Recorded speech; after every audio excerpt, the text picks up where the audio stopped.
Good morning, 7th class. Good morning, all students.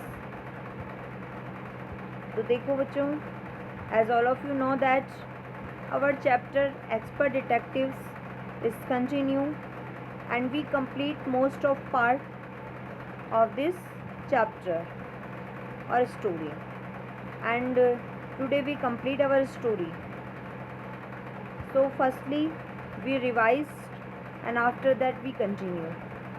तो देखो बच्चों, हमने यहाँ पर इतना पढ़ लिया था कि जो माया है, माया निषाद से नाराज़ होते हुए कहती हैं कि अगर तुमने मन ही बना लिया है कि तुम मिस्टर नाथ को बेकसूर मानते हो, कि उन्होंने कुछ नहीं किया है, तुम्हारी नज़र में यदि वो अपराधी नहीं है, तो फिर हम इतनी सारी जांच पड़ताल क्यों कर रहे हैं?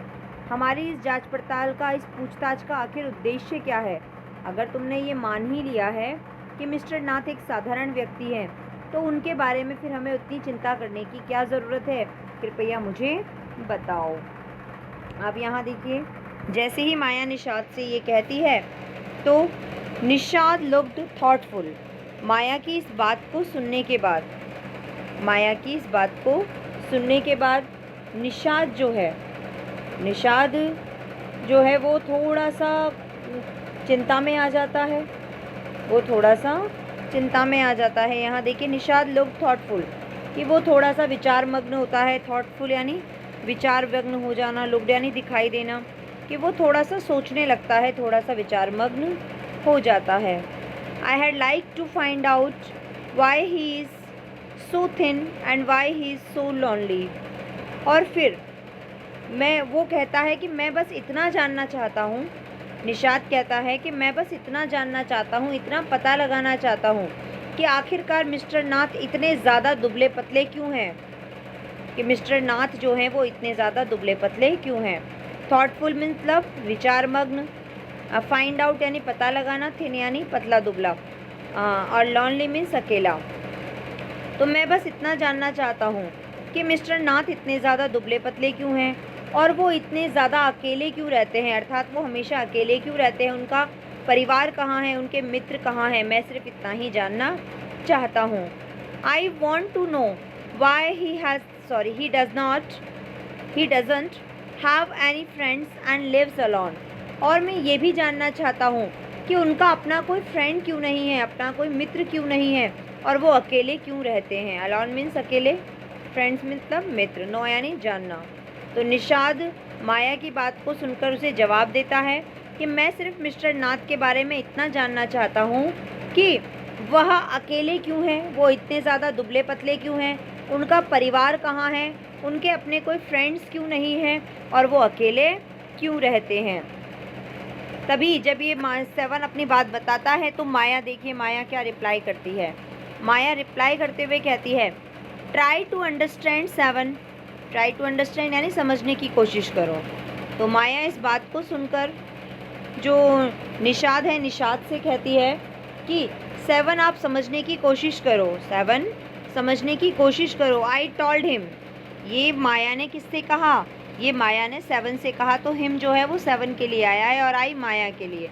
माया ने 7 से कहा ट्राई टू अंडरस्टैंड 7, कि 7 समझने की कोशिश करो। If he is lived in Shankar house for a year and has not made a single friend, there's something wrong, कि समझने की कोशिश करो। माया कहती है कि निषाद समझने की कोशिश करो, या 7 तुम समझने की कोशिश करो। सोचो कि मिस्टर नाथ पिछले 1 साल से लगातार शंकर हाउस में रह रहे हैं, और अगर कोई इंसान 1 साल तक एक जगह रह जाए और उसके बाद भी उसका एक भी फ्रेंड ना बने, एक भी मित्र ना बने, क्या ये वास्तव में संभव है? कि ऐसा तो हो नहीं सकता। कोई भी इंसान जब रहता है किसी के साथ तो वह कोई ना कोई तो उसका फ्रेंड बनता ही है, किसी ना किसी से तो उसका लगाव होता है, किसी ना किसी से तो उसकी जान पहचान होती ही है।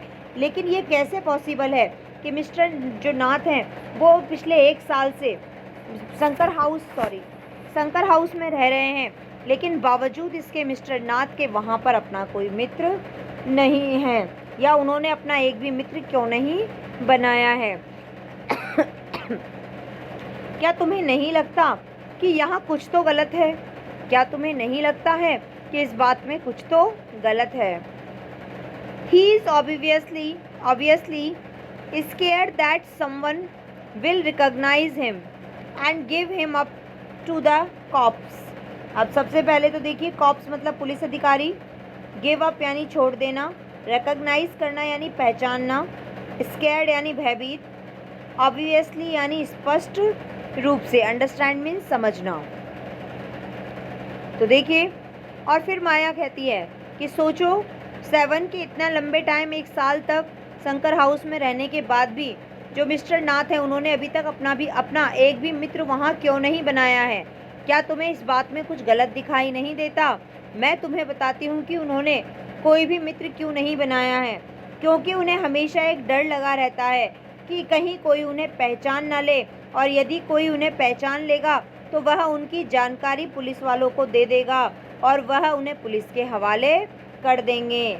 कि मिस्टर नाथ जो हैं वो भयभीत हैं कि कहीं कोई उन्हें पहचान न ले, और अगर कोई उन्हें पहचान लेगा तो वह उन्हें पुलिस तक पहुंचा देगा या पुलिस के हवाले कर देगा। यही कारण है कि मिस्टर नाथ ने जो है अभी तक कोई मित्र नहीं बनाया है। ये कहना था माया का। ये किसका कहना था? ये कहना था माया का।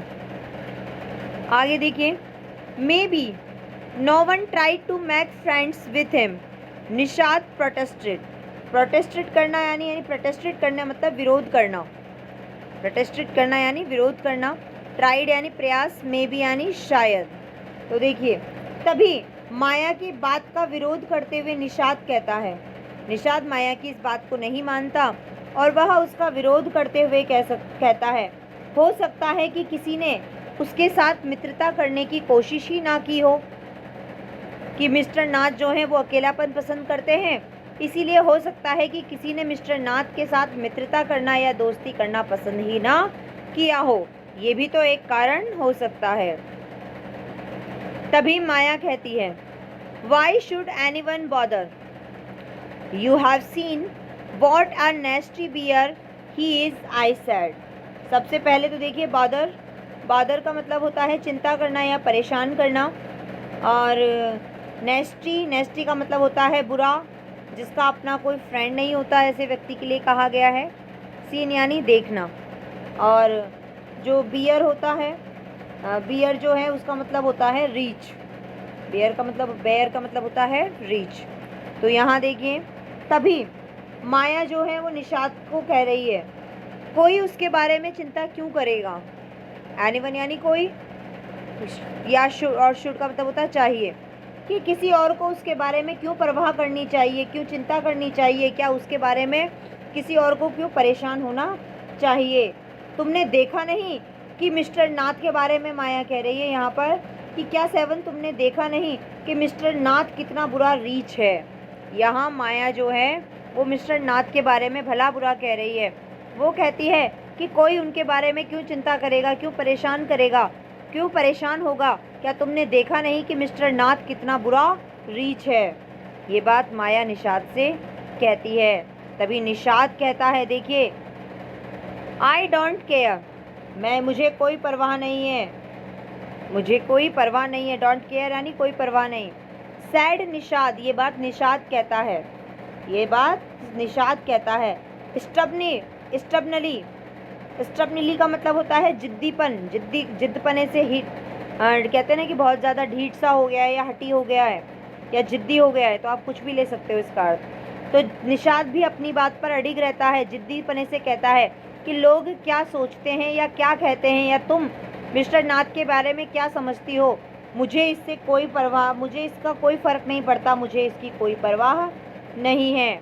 बस मैं इतना जानता हूँ कि आई लाइक हिम, मैं उन्हें पसंद करता हूँ, and I am going to try and be his friend, और मैं लगातार उनसे मित्रता करने का प्रयास करूँगा। मुझे कोई फ़र्क नहीं पड़ता कि लोग उनके बारे में क्या कह रहे हैं या तुम उनके बारे में क्या सोच रही हो या क्या सोचती हो।